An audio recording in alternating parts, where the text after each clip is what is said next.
Open-world games have become really popular. These games offer huge worlds and over 100 hours of things to do, making other games look less exciting. But lately, we're seeing some problems with these big games. Some players are moving back to simpler, smaller games. They are tired of games that focus more on being big than being fun. If you look up articles online, many writers say that game makers should care more about making games good rather than just big. People aren't as excited about huge games anymore. In this video, I'll talk about 10 games that show why having a smaller world can be better. These games may not have the biggest maps, but their worlds are packed with interesting details. When open-world games were getting really popular, many gamers were excited to explore J.R.R. Tolkien's Middle-earth. In 2014, Monolith Productions and Warner Bros. Interactive Entertainment brought this dream to life with Middle-earth: Shadow of Mordor. This game, inspired by Assassin's Creed, lets players dive into the fantasy world of The Lord of the Rings. Shadow of Mordor has one of the biggest maps among the games we're talking about, but it's still not very large compared to newer games. When it first came out, people didn't really complain about the size. This is probably because the game is filled with lots of great things to do, even though the map isn't huge. Tremble before me!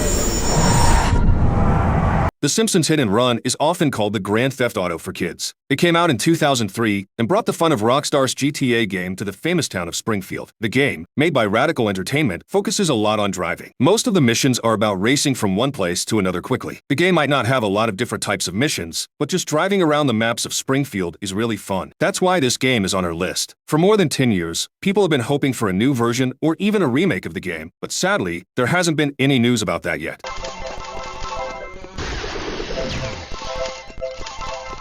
Let's dive into the map size of Assassin's Creed Syndicate. Unlike its bigger successors, AC Origins and AC Odyssey, which have huge maps of 30 and almost 100 square miles respectively, Syndicate offers a more compact experience with just a 1.4 square mile map of Victorian London. But don't let its size fool you. What it achieves within this smaller space is pretty impressive. Even if Syndicate isn't your top pick in the Assassin's Creed series, exploring this beautifully designed city is a real treat. The game captures the essence of London during the Second Industrial Revolution, complete with the city's vertical architecture that adds depth to your adventures. As you roam the streets, you might bump into historical figures like Karl Marx or see NPCs playing cricket in the park. Whether you're walking or riding in a horse-drawn carriage, the lively atmosphere of London during this era comes alive, making every exploration satisfying and immersive.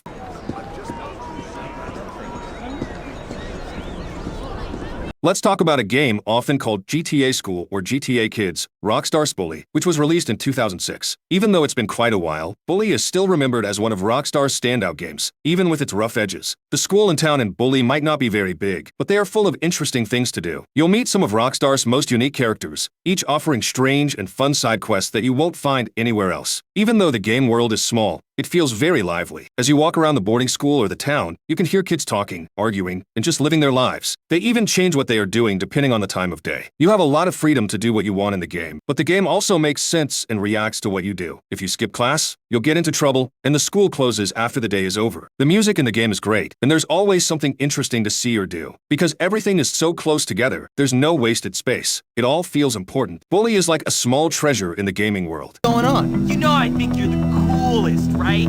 Hi there. You look kind of big. Have you been working out? Be glad I didn't put you in upside down. Will be much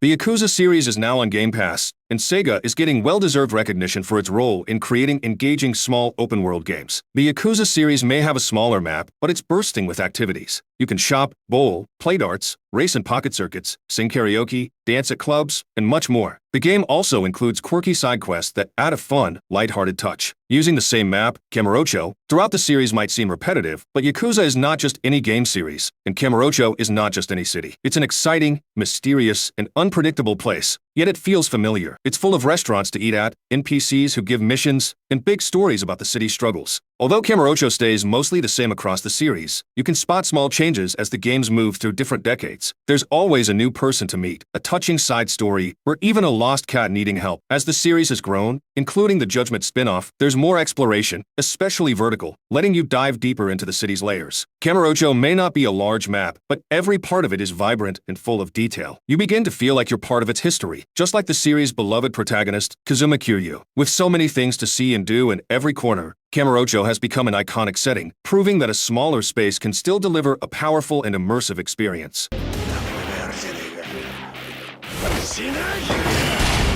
In Batman Arkham City, Batman really shows he's the ultimate protector with a strong hold on the surprisingly compact open world of Arkham City. Arkham City is a massive prison area blocked off within Gotham City. Even though Batman can move around quickly using his gadgets, the place doesn't feel too small because there's always something interesting to do or a bad guy to deal with. Whether you're looking for Riddler trophies or fighting villains, the world is full of things to explore, and you can see that every detail is made with care. Arkham City is bigger than its earlier version, Arkham Asylum, which also could be on this list because it's so good. But Arkham City still feels full of activities and challenges. Creating an open world where you really feel like the world's greatest detective isn't easy, but Rocksteady, the game's creator, definitely did it right. The sooner you accept the situation, the easier it'll be.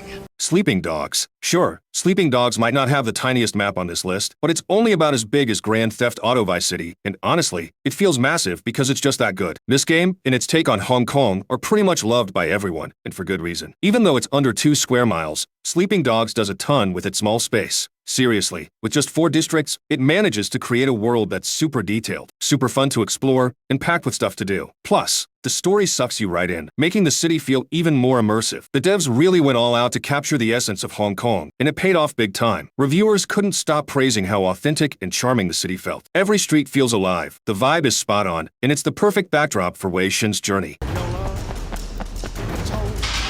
Guys, I need your help! Deus Ex Mankind Divided. While some folks might have wished Mankind Divided lasted longer, others appreciated its concise 20 to 30 hour gameplay, finding it refreshing not to overstay its welcome. This sentiment extends to its map of Prague, which clearly prioritized quality over quantity. Sure, the game isn't one big open world, but rather a series of smaller maps. But that's what makes it shine. It takes advantage of its limited space to create detailed environments packed with activities and rich side quests. Each area is bursting with personality, immersing you fully in its world. This is what people mean when they talk about game worlds that are a joy to explore. Impeccable world design. You'll find yourself wanting to experience every little thing because just being in the game environment feels exhilarating. Eidos Montreal intentionally kept Prague's hub world small so players would always find something interesting around the corner, avoiding the need for bland, repetitive buildings just to fill space. It's an approach that results in a world you can truly appreciate, filled with environmental storytelling and tasty bits of lore.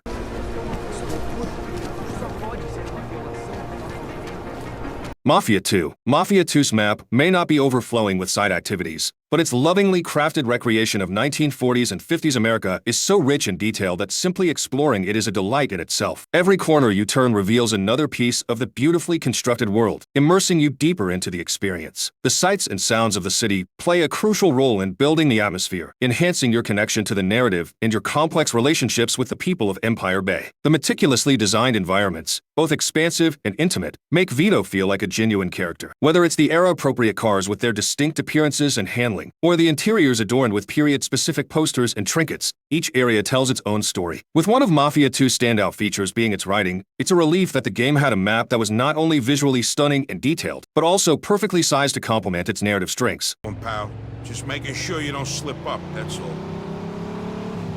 Dishonored series. In the Dishonored series, spanning 2 main games and their DLCs, you're thrown into enclosed levels without a roadmap on how to reach your objective. Each area offers multiple entry points and infiltration methods, encouraging exploration and creativity. You'll find unique details tucked away in every corner, adding depth to the world. The games emphasize player choice, allowing you to approach situations as a violent force or a stealthy ghost. It's like an open-world experience in the sense that you can tackle levels in your own way, but it's contained within smallish arenas of play. This setup gives you the freedom to experiment and adapt your playstyle to each situation, making every playthrough feel fresh and dynamic.